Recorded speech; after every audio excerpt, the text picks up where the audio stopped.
engagement and operations. We are responsible for producing 4% of the UK's research on the Sustainable Development Goals, and we provide an accessible learning environment for students to address these goals. We engage with the public and maximise social and environmental benefits through our operations. We're addressing inequalities in labour through our pioneering partnership, The Works. I just thought it would be one of those typical kind of employment places. You go there, you have to tick all the right boxes, and then you leave again. If you get the job, you get the job. But it was nothing like that. The Works offers a one-stop employment service in our local community, and through it we've supported over 4,000 people from our local communities into work at the university, and with local partners generated over £60 million of value each year. Tackling the world's biggest challenges requires global thinking. We're supporting gifted professionals from Uganda, Rwanda, Tanzania and Ethiopia to address the Sustainable Development Goals through our master's programs. I was the recipient of the Alan Gilbert Scholarship, and through their generous support I was able to do my one-year master's urban planning program. The experience I got from Manchester was the diversity. That interaction with different students from different areas was enriching for me. 5 years down the road, I'll be sharing my knowledge across the region and helping to build much more sustainable cities. Over the past decade, 287 full scholarships have been awarded. These scholarships are fully funded by the university and the generosity of our donors. Demand for energy and irrigation services is growing and being met through 3,700 new dams around the world. Future Dams is an £8 million global research collaboration led by the university to improve the sustainable design, selection and operations of dams. At the University of Manchester, we've assessed our contribution to all 17 Sustainable Development Goals in a pioneering new report. Our impact against these goals was ranked the best in Europe and third in the world by the Times Higher Education University Impact Rankings. Whether you're in the UK or overseas, the public or private sector, policy or education, a funder or an NGO, let's work together to tackle the world's Sustainable Development Goals by 2030.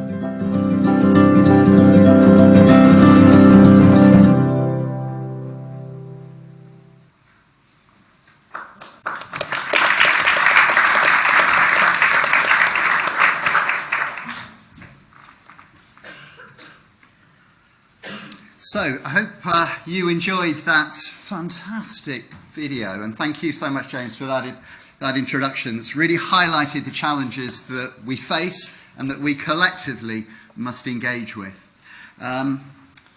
This seems to be on auto. Will, let me introduce you. Will Jenkins from Carbon Credentials, our headline sponsor. Will is the service lead for strategy and engagement at Carbon Credentials. More than a decade's experience. You don't look old enough to have a decade's experience. Right. You wrote that. So, over to you for a few words about Carbon Credentials. Thank you very much. Thanks, Jim, and fantastic introduction there from James, showing what the Manchester University is doing. I think most excitingly for me is that commitment to be zero carbon by 2038 and aligning to what the city is striving to achieve. And really that's what we're here to talk about with you over the next couple of days, is how can a university create such an ambitious zero or net zero carbon objective and understand what that means. You know, what are the big decisions and commitments that entails. Why are we here? So Carbon Credentials has worked with the EOC for I think 6 years now. I think this is our 6th conference. And it's been a fantastic journey. We've really enjoyed that partnership with the EAUC, but also with the sector. We really appreciate the enthusiasm, the commitment, and the learning that we personally get as well from attending this conference. And I think you can see our purposes really are aligned there. Talking about science-based targets and zero carbon commitments, last week we had our own carbon target approved by the Science Based Targets Initiative. Obviously we're a very different outfit to a university. We're quite small, we're 70 people in one office, and it's quite easy for us to demonstrate being zero carbon because we don't use any natural gas and we have renewable electricity. So the real challenge for us is around Scope 3. And I think over the next few years, universities will go on a similar journey, trying to understand what Scope 3 emissions, their supply chain, their value chain means to them, and to set ambitious targets around that. So for us, this is about working with suppliers that are aligned with our values, and to enable us to reduce our emissions from our purchased goods and services. And it also means that we're going to have to do a lot of work on our business travel. Being a consulting firm, we run around the country meeting our clients, and we need to make sure we're doing that in the most low carbon way possible, not flying, getting trains, getting public transport, and walking as much as possible. So that's really our purpose. For those that don't know much about carbon credentials, we are a climate change consultancy. We help our clients understand and reduce their climate impact. So we do a lot of work with data, and we use that data to then drive performance improvements in the built environment, but also across the supply chain.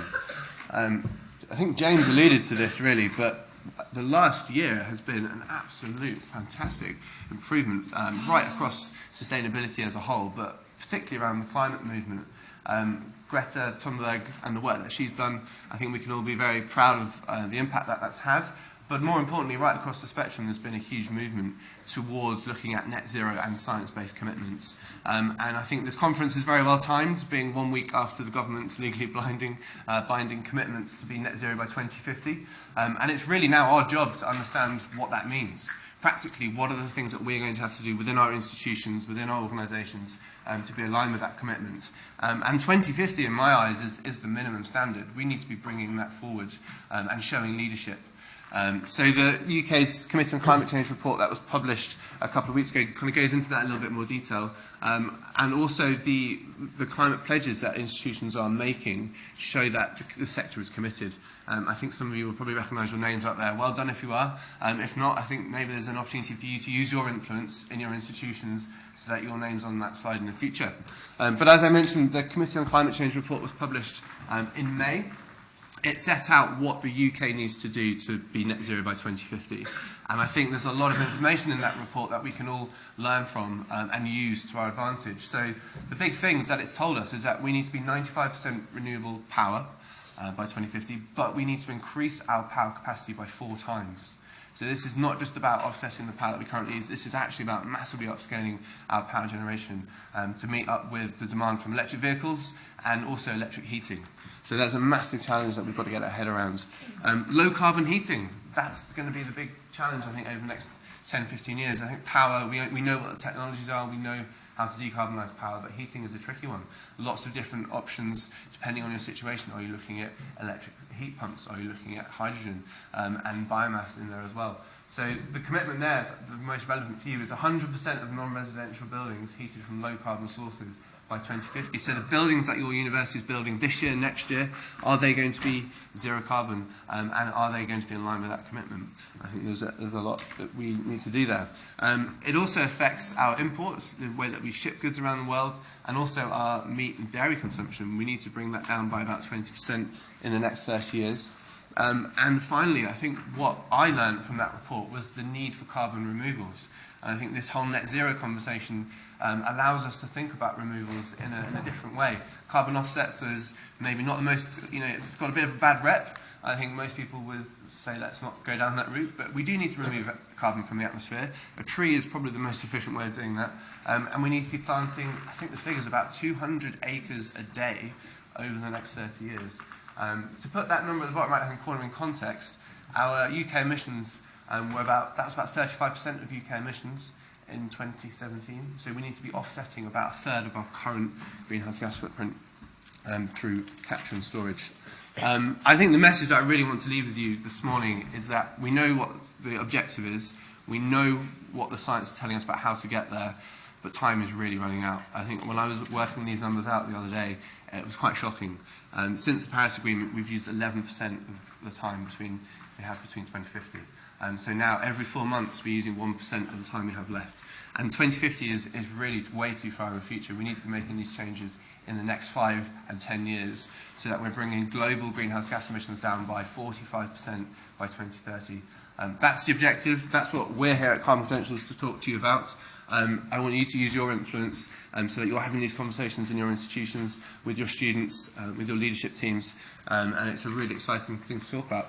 We're doing a workshop on this. I think it's at 10 to 3 this afternoon, so come and find us. We're going to share some experience that we've had from working on these targets over the last couple of years. But yeah, finally, thank you very much for putting on a fantastic conference. The programme looks brilliant, and really looking forward to talk to you all. Thank you.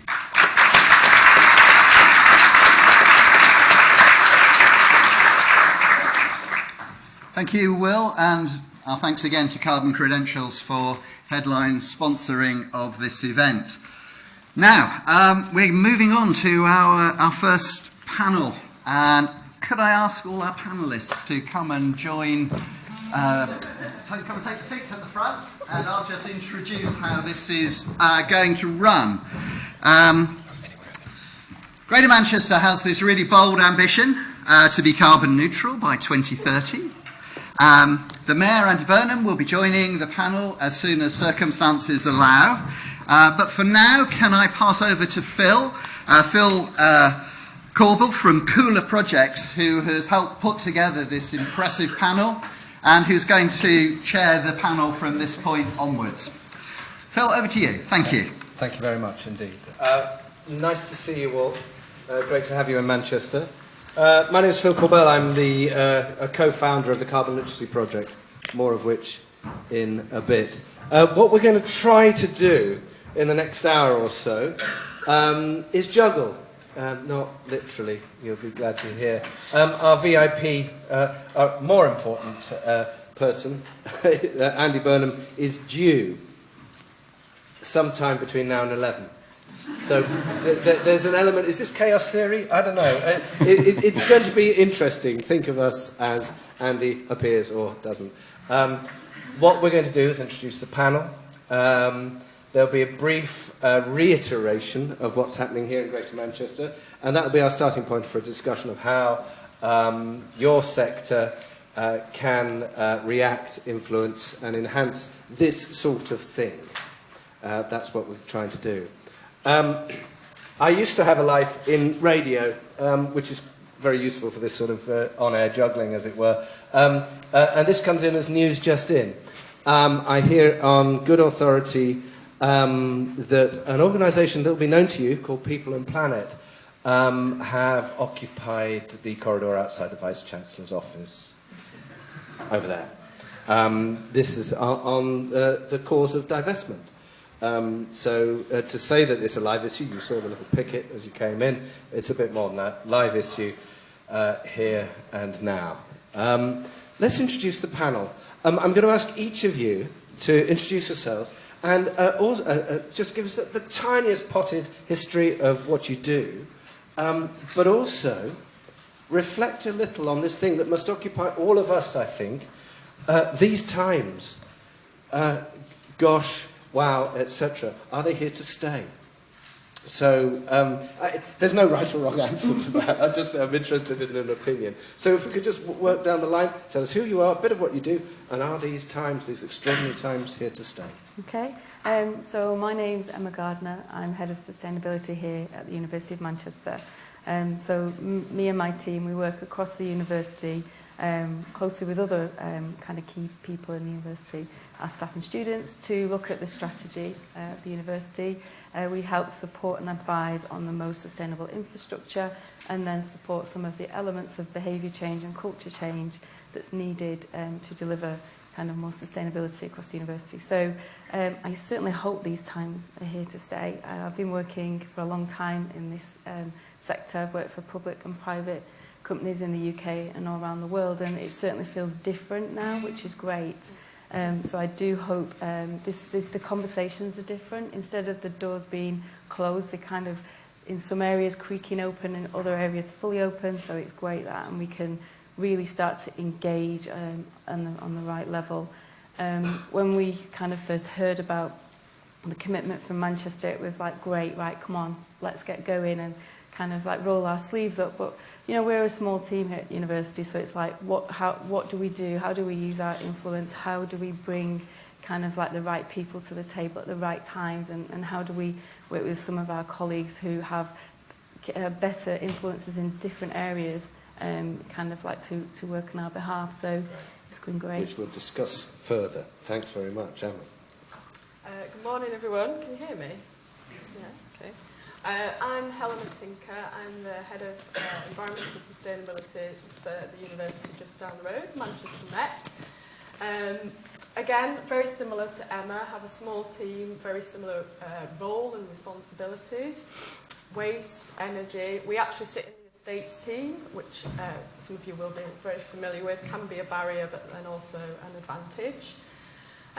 Very, very exciting time, I would say. I don't think it is going to go away because I don't think our students will allow it.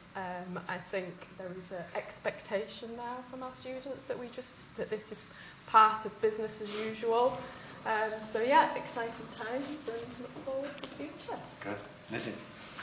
Yeah, I'm Lizzy Haughton. I'm the Activities and Development Officer at the Students' Union here at Manchester, although sometimes I forget that role and I'm kind of more the sustainable officer. Everyone kind of channels the sustainability work into me, which is kind of overwhelming at times. But yeah, I'm that. I've also been heavily involved with Extinction Rebellion since last August. Went on the protest on the bridges in November and took 3 weeks off work to sit on a road in Parliament Square with all the other Northerners, or everyone from north of London. Actually, we were classed as one group. But it was amazing. And yeah, what about these times? They're great. I mean, the past year has seen incredible changes. Do I think they're here to stay? No, because we need more. We need exponentially more than what we're doing currently. So hopefully these times are going to change. Okay. Hello, I'm Kevin Anderson. I'm Professor of Energy and Climate Change here at the University of Manchester and the Tyndall Centre, and also at Uppsala University in Sweden.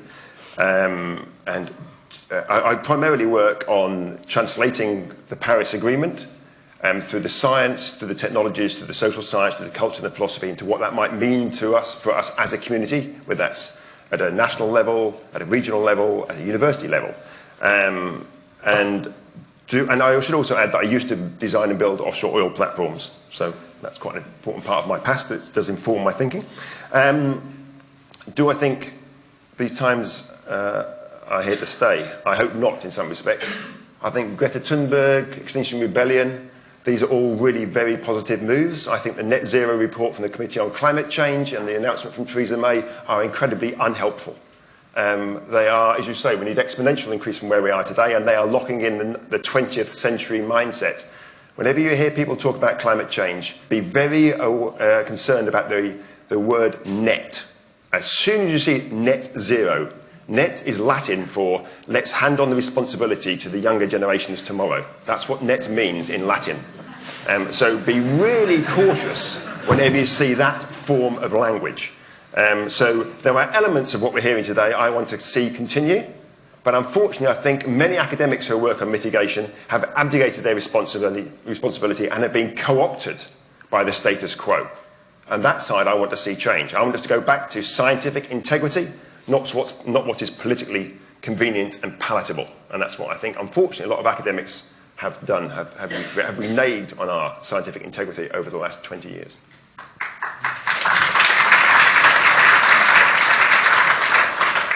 Whenever Kevin's on a panel, you get into this terrible beating about the bush and equivocation. So a small apology. Obviously, there's a bit of a Manchester focus, but it's an insight into what is and can happen elsewhere. So with that apology, a quick scoop through what's been going on and where this notion of influence is coming into play.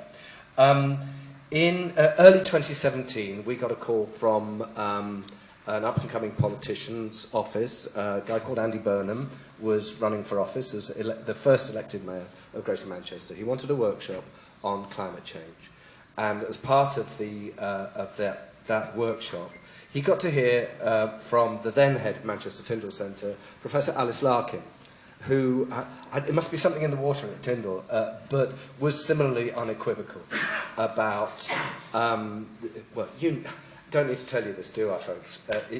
The need for rapid implementation of a carbon budget, changes happening now, not just looking to whatever date we set, etc. That landed with an interesting sound, the sound of a summit being announced. And my cynicism kicked in, and I've told Andy this, oh, that's just what we need, another summit. Actually, the wheels were turning, and his reaction was to commission Manchester Tyndall to say, well, what does this mean in action? How does this come into play? And what emerged for his 2018 summit was the twin notion of a carbon-neutral conurbation, this conurbation of 2.3 million people being carbon neutral by 2038. And perhaps more importantly than that was the embedding of the notion of a carbon budget and the rapid slashing thereof. So a 15% annual cut in our footprint, starting from now. Yeah, and with carry-ons for every year failed. That went into policy eventually. That journey was really interesting as well, as that was taken into policy. So there we have this extraordinary science-based target with levels of ambition embedded in it, which I think people are barely starting to catch up with.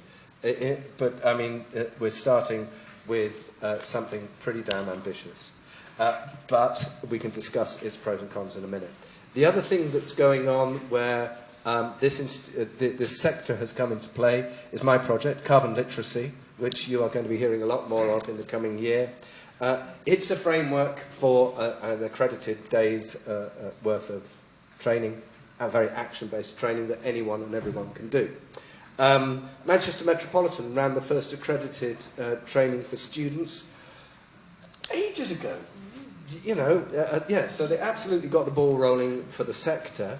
And as well as that, they've developed an extraordinary model around how it's funded and how student-to-student training is at the heart of that. That's been rolling, and the university's been heavily involved in building the capacity of the city region to grow its carbon literacy. So training a whole bunch of other folk as well. Another institution, not too far away, Nottingham Trent. Yes, hi Petra. So Petra has been at the heart of growing another end of carbon literacy. She tripped over us because we're embedded in the work at Coronation Street. It's a TV thing you might have heard of. They're carbon literate. Petra came across them, and as a result is now writing carbon literacy units for every main business school discipline. And as a champion within the Prime network, that's going to be distributed globally. So this extraordinary cascade, Nottingham to Coronation Street, ... That's going on. And at the University of Manchester, as well as embedding carbon literacy into the staff-facing e-learning, the 10,000 Actions scheme, there's been a fascinating little pilot on how this works in labs. And that's triggered some lovely findings about how to reduce the energy footprint of sample freezers. It's a thing, I tell you. So all these different universities picking up carbon literacy and taking that forward in their different ways. And you'll be hearing about it a lot more as we've been commissioned by the government to create a carbon literacy toolkit for the sector, amongst other sectors. So there's going to be a whole load of free resources coming to you via this organisation, the likes of the NUS, etc., as the year rolls on. Stay tuned. That's my brief update. What we're going to do is talk with the panel until Andy comes. Andy's going to have his say. We might talk a bit more, and then we so much want your input. Yeah? Sound like a plan? We'll see what happens. I'm going to start with Kevin in terms of feedback. Because your colleagues at Tyndall were absolutely central to setting the Greater Manchester target, how did you feel when you heard that this policy had come through? Well, I was very pleased indeed. I mean, it's really... as an academic, I think the best thing you can ever hope is actually that your work has some informs and hopefully has some influence on the political realm, whether that's regionally, nationally, or even indeed globally. So that was really positive to hear that. And obviously, being based in Manchester, there's a certain sort of pride element to see that Manchester's leading the way, or at least in terms of the language and the framing. We still have to see exactly what the action looks like, and ultimately, of course, it's action that matters. But the leadership is hugely important. It sets an example for others to follow, or hopefully to better. It catalyses change, not just within the UK. So we've already had a number of local authorities and indeed councils come to us to ask, well, what would we need to do to have Paris-compliant carbon budgets? But indeed, when I work in Sweden, we've had 17 of the local authorities there have engaged with us about what their budgets would need to be. So this is really positive. So it's not just in the UK, we're seeing this elsewhere. I've had emails and requests to do this work in Denmark from some of the councils in Australia. So there are other parts of the world that are genuinely committed or genuinely interested in what is it they would need to deliver. What I'm always surprised by is that when we say what it is that they would have to do, they don't shy away from it, which I find quite surprising. I thought they would put most of them off as soon as you start to describe that world. It is, as you say, Phil, it's hugely ambitious, but it's much less ambitious than trying to live a prosperous, good life with 4 degrees centigrade of warming. So we are looking for the least ambitious response to climate change, which is to do something about it, not let's wait for it to actually hit us, and then it would be very challenging. The headline framing that we see in Manchester is really good and really positive. I'm not yet completely convinced that people are fully aware of what a cumulative carbon budget framing means. Because it means that if you have a 15% per annum reduction rate, if you just achieve 10% one year, the following year gets harder. And if next year you only produce 13%, the year gets harder after that. And before you know it, you've failed. So the implications of a cumulative framing, which is what climate change is about, that's what the science tells us we need, I'm not sure are fully understood by all the people in the council, all the people in the university, and even by many academics who work on climate change, haven't really thought that through in their sort of framing of what we need to do. So I think there are some big issues there on the delivery, but I'm really pleased that we've seen this leadership. In terms of what it means for us, I think we will have to think radically different from how we have been thinking about these issues. Now, there are some really easy wins here. There's a progressive agenda around new jobs through the retrofit that we have to have of the 25 million homes in the UK, 20 million will be here in 2050, and they're all rubbish. So we've got to convert those houses into something that's useful. That's a huge progressive jobs agenda for the next 2 or 3 generations of people. Air quality would be a really big improvement if we address climate change. There's a whole opportunity for eliminating fuel poverty, for improving access to mobility for poorer communities around the UK. So there are a whole set of agendas around that. But the one we are still not prepared to accept is the one of the equity part. At a global level, 50% of the emissions come from just 10% of the population. Now, that probably holds out in a very unequal society like the UK. And probably even holds out in this audience here. Most of the emissions of people here will come from a handful of people in this room. So look at the people next to you, they're the high emitters. And if they're older than professors, they're guaranteed to be the high emitters. So I think we're not yet prepared to accept that. One of the things we're going to have to do if we're going to address climate change is to accept it's a rationing issue. We have a carbon budget, we've got to ration it out. And we know at the moment who emits most. And we're going to have to ask fundamental questions about what it is that we use to measure success. Is it how big our house is in Wilmslow? How big our car is? How far we fly? Is it business class? Is it how many consumer goods we have? Do we have a second home? Are they measures of success? Or is there something more deeper, richer in our world that we should be looking for? If we aren't prepared to address those issues, we will fundamentally fail. And so far, I've heard almost no discussion around this equity dimension of climate change. Equity is the heart of climate change if you want to follow the maths. It's also the heart of climate change if you want to follow the morals. And thus far, I've yet to hear that debate opened up within Manchester, within the academic community, or more widely. That's the trouble with this agenda, isn't it? Just when you think you're getting somewhere. And we are absolutely getting somewhere. We're just welcoming Andy. Andy, if you take us a pew at the end there, that'd be great. And someone will get a microphone to you. If you just, we're just getting some reactions to the Greater Manchester Plan. And we'll trot through those reactions and then hand the mic over to you, if you like, if that's okay. So, yeah, Helena, well, you were there in your office, well, obviously, and suddenly we get this headline plan come through. How did that feel for you? Because isn't that a moment where you've got this pile of work and huge ambitions, and this is really for both of you with your jobs, and then this policy comes along. You must have felt a bit sort of torn. Well, I think, yeah, on a practical level, when the announcement was made around the carbon target, I was extremely excited and then went into panic, thinking, oh my goodness, this is a huge challenge, we've got a small team, there's so much work to be done. But I think it's really not being overwhelmed, because it is such an overwhelming target, and really, really focusing on what we can do as universities and institutions to take it forward.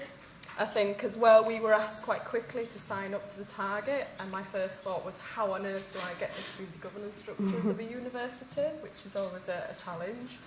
But again, it was about working in partnership, particularly with our academic colleagues. So I sit in the estates department, so it was very much a two-pronged approach. The academics want it, the students want it. And again, University of Manchester, I think there was very much the thought of, we can't be the institution and organisation that's left behind on this agenda, so we want to be part of this journey. So, thanks. And Emma, again, was there any thought of what have my colleagues done? No, not really. I mean, it was like Helena, very exciting. And I think one of the key things then, the overwhelmingness comes in when you start to think about the accelerating change now. And universities are quite slow to do that change. So we're already, at the time, it's okay, well, we're just looking at the campus master plan, we're looking at the estate strategy, we've got to get this right today. We're also in design team meetings, going through different phases and signing off designs for new buildings that actually are locking us in to things. And so it's like, right, where do we prioritise, what do we do? So it was kind of a quick refocus. We looked at our governance structure. We made sure the right people were in the room when we're talking about the commitment and going forward. So it's great when we get knocks on on our doors from Kevin and Tyndall and the students that are pushing us kind of to do more, because that makes our voice stronger as well. So yeah, it was exciting, a little bit overwhelming, and now it's the time we need to do something today. Fantastic. Lizzy, you represent the generation we're working for. You were not, when this was launched at Andy's Eco Summit in March, you were in the room. What did the placard say? Anyhow, what was your reaction to the plan? I mean, hello Andy. I think we met at the stage. I was I was one of the ones that went up in front of the stage and held the placard that said "More Faster." So that's pretty much what I think. I don't know, being the younger generation here, and maybe being a pessimistic, angry student activist as well, I think the plan is nowhere near enough what we need. I kind of agree with Kevin here. I don't think that anyone is actually taking this seriously. I don't think we're treating it as an emergency at all.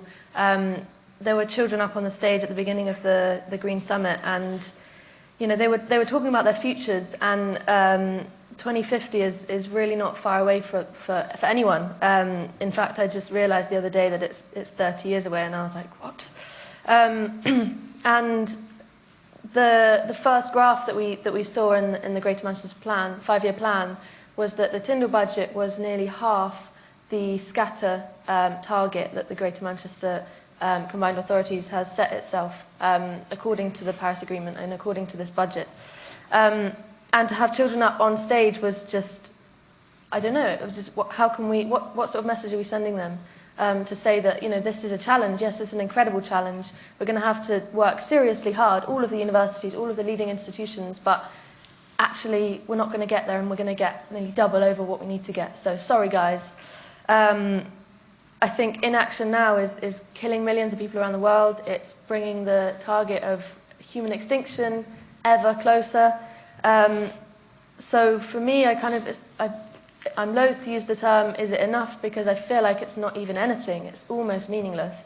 And I'm really not wanting to put any, to be rude to all the scientists who've put so much work into this, but I just think we need a conscious shift in treating this crisis as a crisis.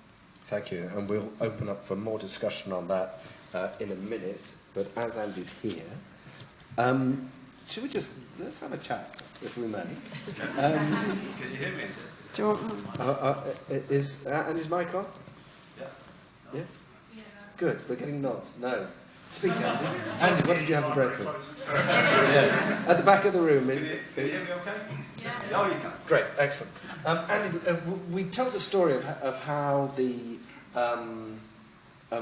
of how this journey to the plan started. Yeah. With you hearing Alice Larkin, the then head of the Tyndall Centre, at a workshop we put on for your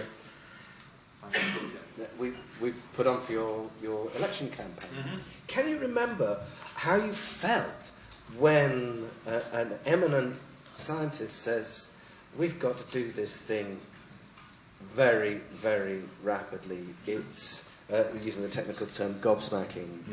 It's an extraordinary shift in the way we go about everything. This was laid in front of you along with other experts in the room. How did it land with that room upstairs, wasn't it? In that at the Chamber of Commerce, wasn't it? Oh, Chamber of Commerce, wasn't it? Yeah, there was a few. Yes, yeah. No, that the other events I had definitely made me think that I was kind of carrying a responsibility as being one of the first people to come into a devolved structure in England to say, well, surely the whole point of devolution is not to do more of the same, isn't it? You know, if devolution is to have meaning, you have to use it to challenge more of the same. So I kind of formed a kind of feeling around that time about Greater Manchester as the UK's leading digital city region and green city region. I kind of felt that was the future and we needed to accelerate progress towards it. Now, the first thing I would say responding to what I've just heard is, it's not enough. No, I'm not going to sit here and say, oh, it's clearly not. But we are kind of turning the system around, I think is what, you know, and it's true not just of the GM authorities, it's the institutions that work with us. And you can't do it overnight. You know, honestly, you can't. It requires a sort of you know, you've been looking that way and now that is underway. So there is real change happening in the Greater Manchester system. But no, it's not yet enough, definitely not. And the challenge you need to put to us needs to strengthen, I would say. It's strange territory politically, because we're talking about a scale of radical change. I think we're all agreed about the need for this rapid, radical change. And yet even the best minds we put to this scatter tool that we've been talking about that maps out various scenarios, that does not get us to our 2038 carbon neutrality. And yet you and your fellow leaders are asking everyone to sign up to a radical shift in the way that Greater Manchester exists without a completed plan. Does that give you a sense of excitement or vertigo, or a bit of both? A bit of both. I'd make a comparison with what I did on homelessness when I came in as mayor, because sometimes in politics, I mean, what gets politics a bad name is everyone being uber cautious, oh, I've not got all this and that, and I'll be embarrassed by it. Sometimes you have to just say something, don't you, to sort of make the system wake up. And I did that around rough sleeping. I said, we shouldn't accept it. We're wealthy enough as a country, it should be a never event that people are left on the street. So I didn't have a worked out plan when I said that either. But actually sometimes that's the job of the politician to say statements of what should be the case and then create the change then around you and in organisations. And I think on homelessness that definitely has happened in the last 2 years. Are we where we want to be on that? No. But is the debate in a much better place? Definitely. And I think the same is true of this. So I think once you get going, the acceleration then maybe can catch, you know, once you get people pulling in the same direction rather than all doing their own thing at different speeds, that doesn't get real change. When you get everybody pulling in the same direction behind the same goal, that is how you accelerate social change, in my view. And that's what we're using GM devolution to do, to start to align people in the same direction, doing mutually supportive action to get you towards a social goal. So we're not where we want to be, but you know, we are getting there. We just signed off yesterday. You know, you'll see it in the news next week. A whole scheme across our 10 boroughs around solar panels and making them much more affordable to people. We've got a whole range of stuff that's coming through. It's not just idle talk, but putting meaning behind the 5-year delivery is going to be a real challenge. But I don't know if everybody saw last week the carbon target got signed off at an event in the university with the government. So the Greater Manchester industrial strategy has 2038 at its heart. And that is quite a groundbreaking development for anywhere in the UK to have that target also at the heart of an industrial strategy. And so when we get funding, as we hope we will, to make the industrial strategy real, I think that the change will hopefully really accelerate. We're going to take one question down the panel, then we're going to open out to the floor. But starting with you, Andy, what is the role of universities and colleges in enabling this sort of agenda to happen, given that we have representatives from the sector from across the country here?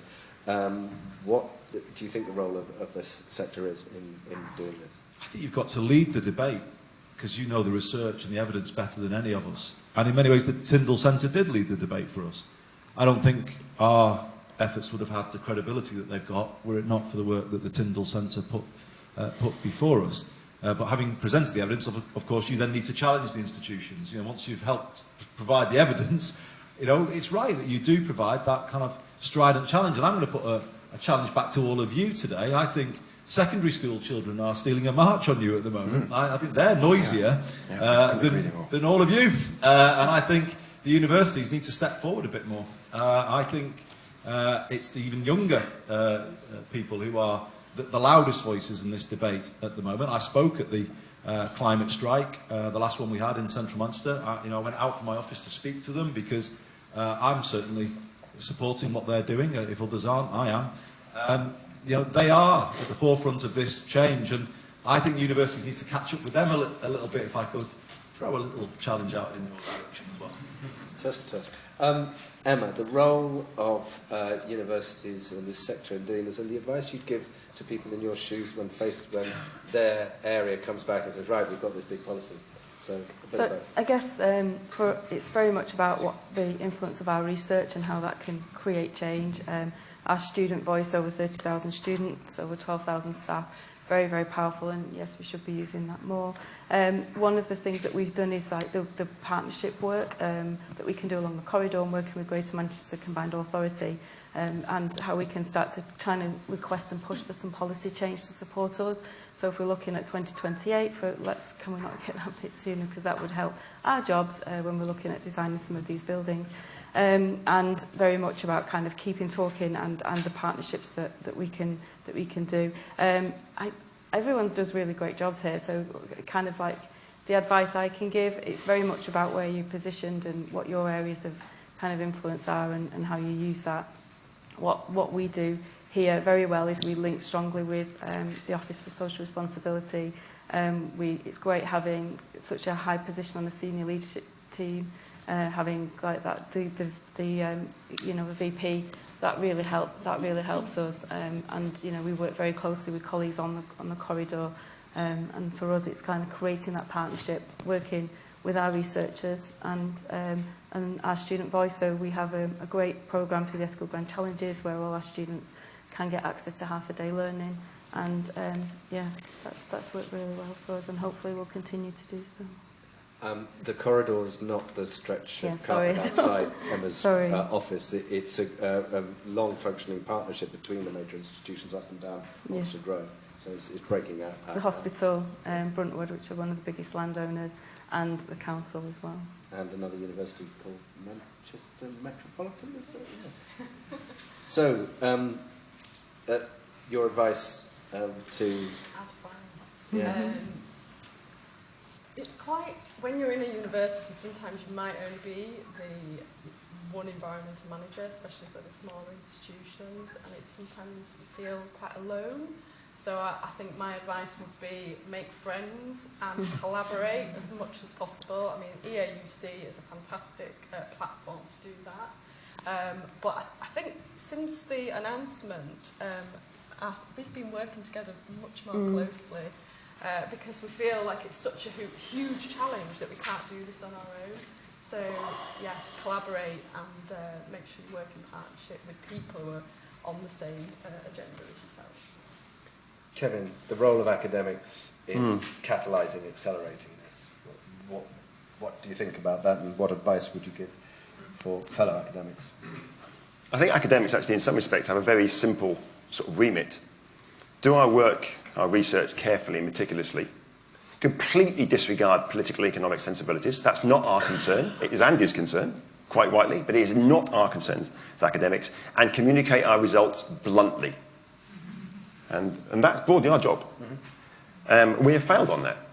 We've been very good in the climate science, but on the mitigation side, we haven't done that at all. We have played arrogant political sort of citizens, believing that we have somehow greater understanding of the political realm than the society more generally. Most of us who are climate academics of one sort or another, we're not experts in political science, yet we pretend we are. And that's why we spin our information to make it fit with a politically palatable message. But that's not our job. So I think we have abdicated our responsibility. In terms of then translating that, what that might mean within our institution of universities, I think we should be demonstrating leadership. I think Andy's completely right. You know, we have broadly failed as institutions to demonstrate leadership, and the secondary schools and other organisations are demonstrating that, and we should be doing that. Just look at Manchester. Now, I'm not picking on Manchester. I happen to be here. It could be any other university. This building is relatively new. Gas-fired power stations are keeping the lights on today when it's a moderately okay day in Manchester outside. You know, why have we got no windows in here? Why are we building the new McD building, one of the biggest university buildings that would be constructed? It was iconic in 1970. Steel, glass and cement. It is not appropriate for the 21st century for a Russell Group university to be knocking up rubbish like that. You know, we should be decommissioning it and taking it down whilst it's being built. So iconic staff for the 21st and 22nd century will be working in a building that was just about appropriate in 1950 to 1970. Now that isn't good. Why have we not divested? Okay, you can say for whichever university, by and large, the money we have invested in fossil fuel companies is not that great, but that's pretty irrelevant. It's the symbolism that matters. That the centres of intellectual endeavour turn round to the rest of society and say, we should not be investing in fossil fuel companies. We have money in BP. BP have just celebrated the new Clare Ridge oil platform. That's 250 million tonnes of CO2. So basically, we are investing in screwing up your future. And well, indeed mine, because I'm hoping for some stem cell research to still be here in 2050. So we should be divesting, and we should be making a bloody loud noise about divesting and why we're doing it as well. And that finally, I think hierarchy. We're still obsessed in universities by, well, societies more generally, by some sort of reductionist triangle with wonderful people at the top and the rest of us little foot soldiers down here. That's not how the world works. In fact, if anything, it's the other way up. You know, don't generally listen to a white, older professor. They don't know what they're talking about. And if they do, they're being co-opted.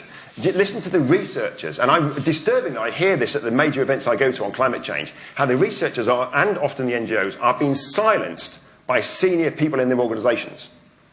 Their concerns are much more like your concerns, because they're informed by their science, and they're concerned, from a sort of heart and head point of view, about their future.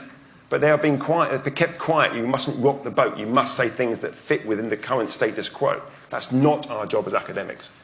So we have done wonderful work on the climate science, and we have been part of the problem in terms of responding to the challenges of climate science that's offered us. So we need to be competing or collaborating with the secondary schools and being much more vociferous in pushing an agenda of integrity rather than one of political expediency. Help me out.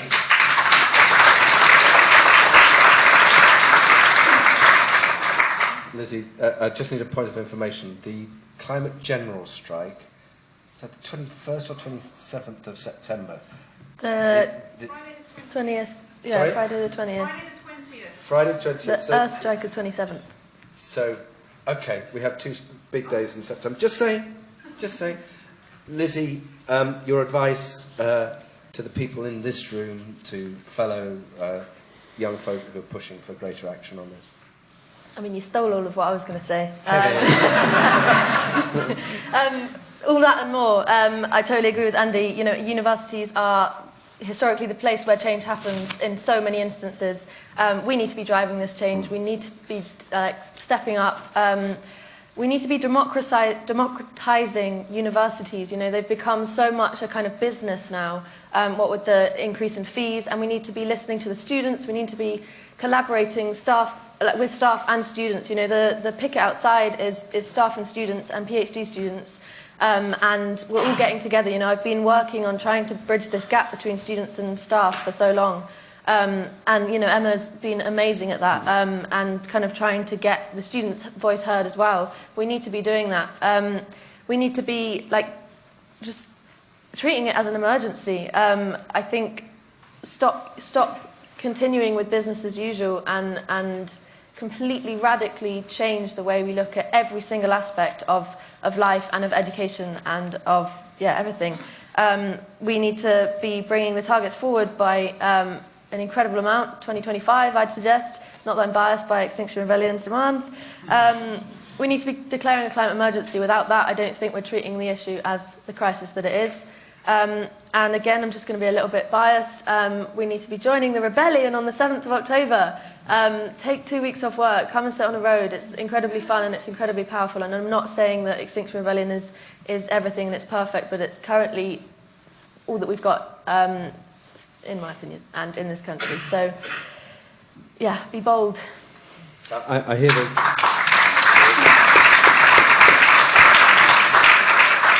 There's some Extinction Rebellion activity at the end of August, early September, right, in the north. I spotted somewhere. So, questions, folks.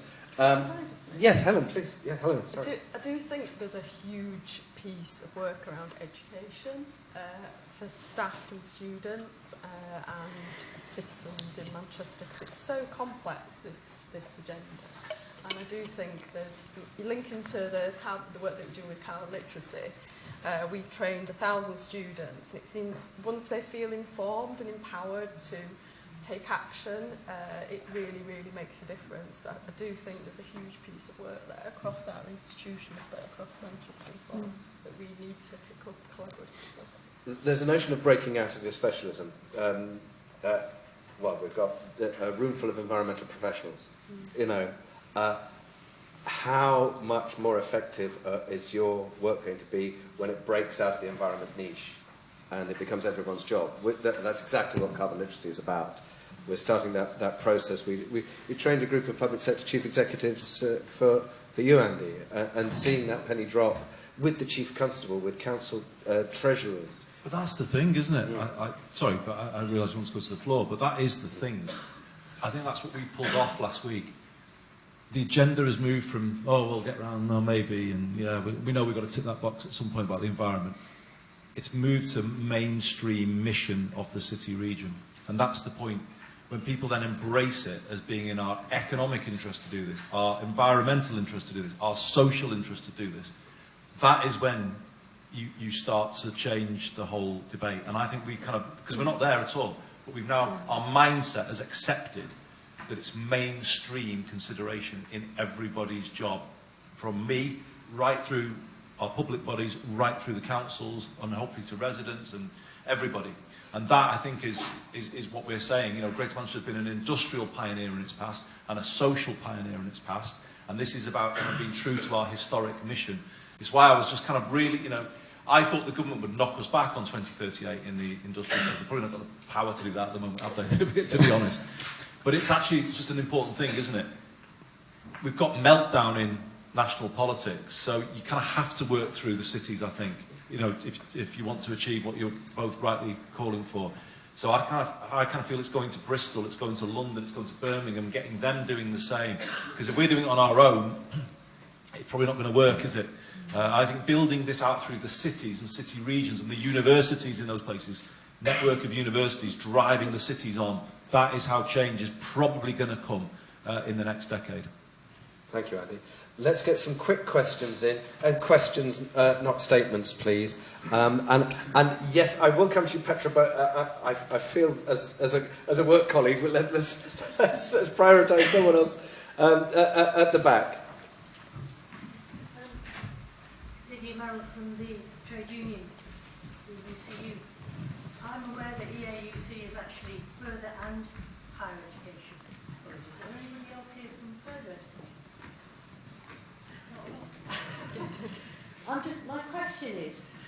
My question is, how can universities make really good use of their friends in further education, particularly, as Andy's just said, we have to do something about basic insulation skills. We have to be doing the skills, the interim skills, and we have to be getting on with it really quickly. What can HE do to support FE in that huge endeavour? Thanks, Lizzie. I won't ask everyone on the panel, but who would like to respond quickly? Well, I think it's a really great question, because this is what 2038 starts to mean.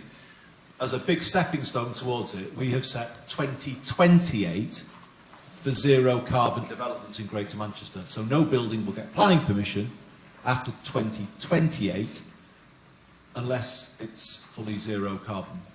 And that means, if you then play that back through the industry and then through our colleges and our schools, we are going to have to completely change our thinking about training young people in zero carbon construction.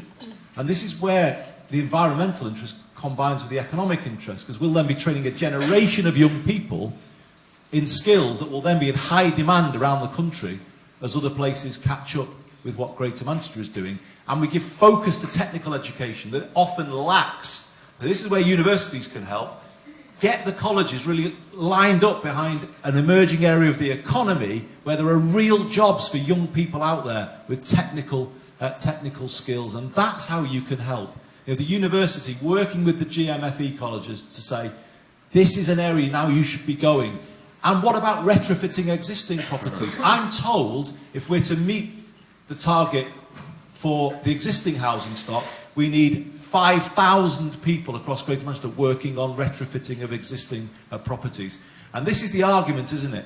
Doing the right thing by the planet is also doing the right thing by our people and our economy, because we will be giving people jobs in growth industries.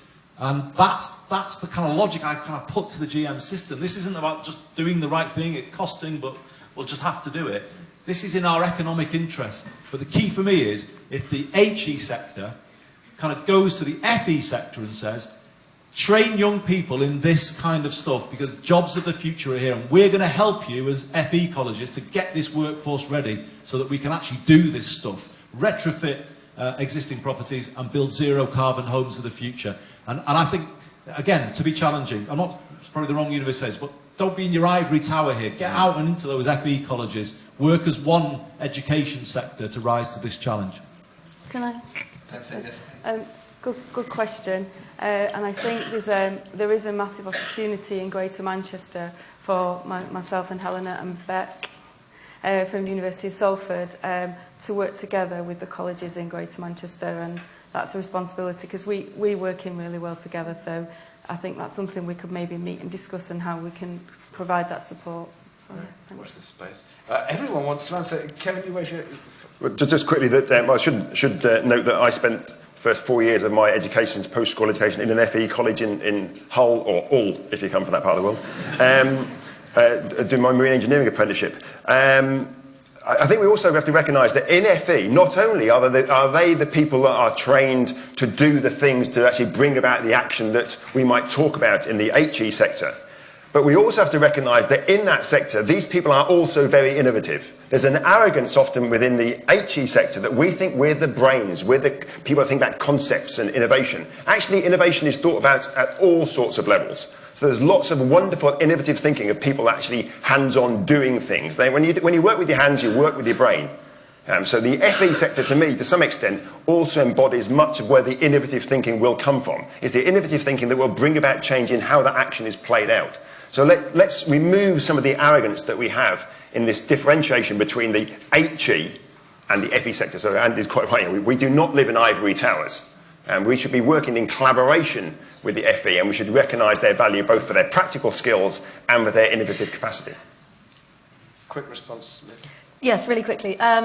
Yes, and we need to, obviously, as being a student here, listen to the students as well. And I just want to say that our General Secretary at the University of Manchester Students' Union has been working really hard with Andy Burnham to create a Greater Manchester Students' Assembly. And it's alluding to the point I made earlier about democratising universities. And that way you listen to the students and what they want, and not just, like you said, have this ivory tower perspective on it. And yeah, I think it's a really amazing opportunity, and it's not just environmental issues, it's every issue. Yeah, Lizzy, I really support that. I think the student voice isn't strong enough yet in devolution in Greater Manchester. So I hope that that forum can correct that. I think, you know, you can drive so much of the change that we need to see, genuinely. We've got a youth combined authority, but I think if we had students in the city also working with them, then I think that will change the way we're working and prioritising some of these issues. So I just would ask all of the universities to really prioritise that body. It's not just the environment, you know, the housing issues that many students face, the transport issues, the safety issues, you know. I think it's a really important development. I'm really keen to see that come through. Andy, you're going to have to leave in a minute. So some closing thoughts, and we might have time for a bit more questions after that, depending how keen you all are to get your teas and coffee. But some closing thoughts. Thanks, Phil. Well, I'm in a very early stage of my understanding of the seriousness of these issues. So I'm no expert, you know, honestly, and I'm not saying I've got everything right or we've got everything right, aren't we great? I'm not really saying that. I'm saying we've woken up to the issue, is all I'm probably saying. And we need to be challenged. You know, Kevin rightly throws, what you said I think I really relate to, bluntly communicate the message. Because I can, you know, I've been on the receiving end of some of that communication, and we need it, you know. Social norms need to change, don't they? And aviation is a case in point, isn't it? I think, you know, people need to be confronted more directly with the reality of what some of the decisions we're making about transport mean. And so I would say, yes, we are getting our act together, but you need to continue to provide that level of direct challenge. And no one here shies away from that. But just to say something about transport, because I kind of feel the biggest challenge we've got economically and environmentally in the city region is transport, actually. And I think we're going to have to draw on all of your support to try and put this right. So on Monday, we're going to put out a plan for a London-style transport system, so look out for it. Well, basically, what we're trying to do is apply the principles we've got on Metrolink to the whole of the system. So Metrolink is by far the best system when it comes to disability access, but I don't know if you know this, it runs on fully renewable energy. And the rest of the transport system is a disgrace in comparison, to be honest with you. I wouldn't say Metrolink's perfect, but by God, it's a lot better than the rest. But what we are progressively wanting to do is bring the rest of the system into the same integrated, capped in a London-style way. Because at the moment, people do not have a financial incentive here to use public transport. The financial incentive is to use their own car or to get a taxi. And until we change that, I think we're at real risk of getting anywhere near what we're talking about today. We need substantial change in the way people move around this city region. Unlike London, we need a bike hire scheme, a proper one, and Chris Boardman's working on this, that makes active travel part of the solution as well, not just, again, something that sits on the fringes. We need our councils to put segregated cycling provision in every development that they're doing. We need that change to go right down to neighbourhood level. And I actually feel, with everything else we're discussing today, transport, Phil, is our biggest issue. And we are going to lay out a bit of a roadmap on Monday as to how we go from where we are today to where we need to get to. But it will be a colossal undertaking, to be honest. And it will need everybody understanding where we're going and doing their bit to help us get there. And the institutions of the city region having green travel plans, having bike-to-work facilities that are of the highest standard, supporting their workforce to commute differently. We're going to need everybody, again, pulling in the same direction on this one. Andy Burnham, thank you very much for joining us today. No problem. Good luck with all your endeavours. Thank you. Thank you.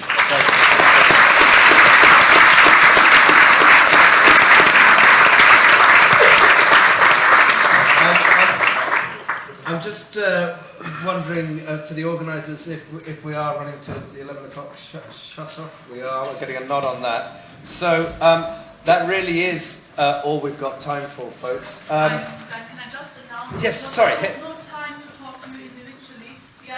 Introduce yourself, Petra. Sorry, Petra from Nottingham Trent University. We are organising, because I think for me it's lots of talk, declaration, we should do, and for me this is really not enough. I think it's nice, I mean, I'm not saying that I think we need people on the streets, we need people to actually make the declaration, but we need to do something after the declaration, we need to have strategies in place and so on. And I really think we need to get going as universities. And as higher education, as further education as well. So we are actually organizing with the NUS and the EAUC think tanks, which are by invitation only. But because, as I said, that's why I want to say it now, because I'm here for the whole conference.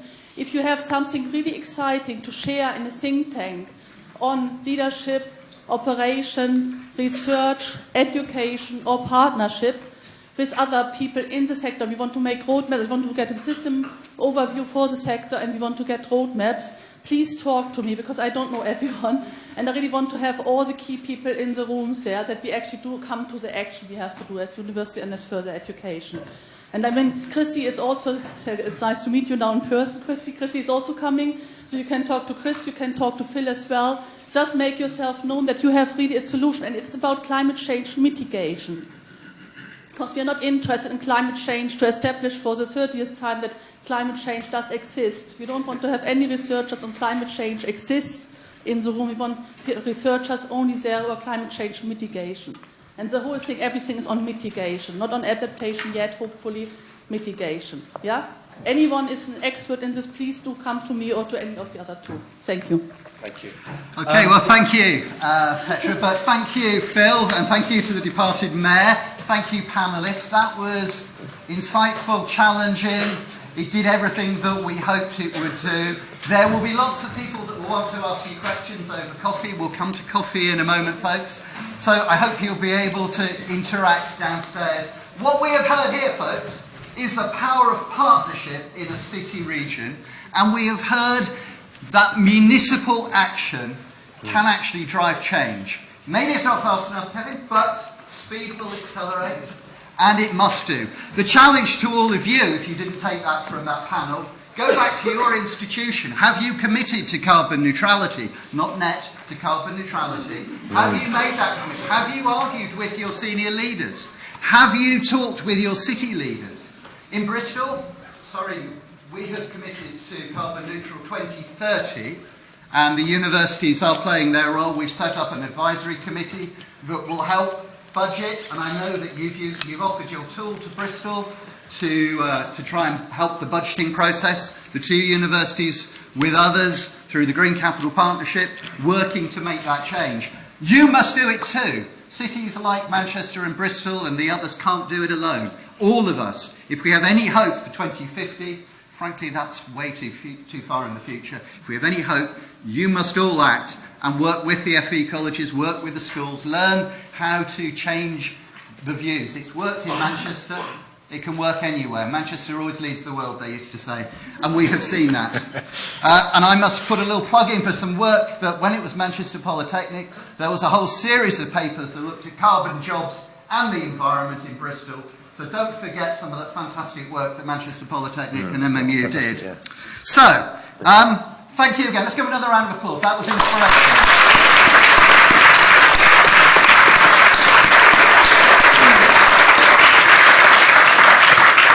Now the bit that some of my colleagues think I'm going to get horribly wrong. It's time to get to the app.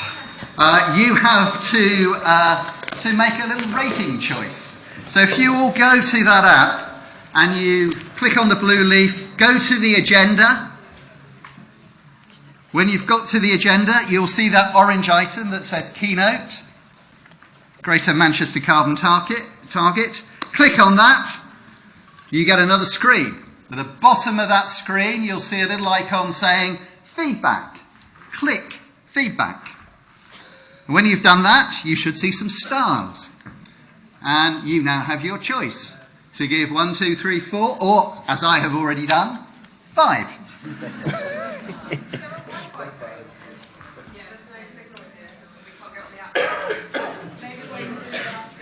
Okay, change to plan B. When you're downstairs and you have access, use the app, which is probably then code for me to put up that all-important slide, which you'll probably, like me, have dangerously low caffeine levels and the need to get the right level of caffeine back to engage, because the next set of talks will start at 11:45. Will you be in the right room for your choice? A few minutes early so we can get the show underway. Downstairs, where you came in, is where coffee and refreshments are available. Please engage with all of the exhibitors and find out all the fantastic things they have to offer. Our panellists, I hope, will be there for a further set of conversations. Petra has already said that you've got to engage with her, so got a really full refreshment break and then on to sessions. So thank you very much indeed. Thank you again to our panel.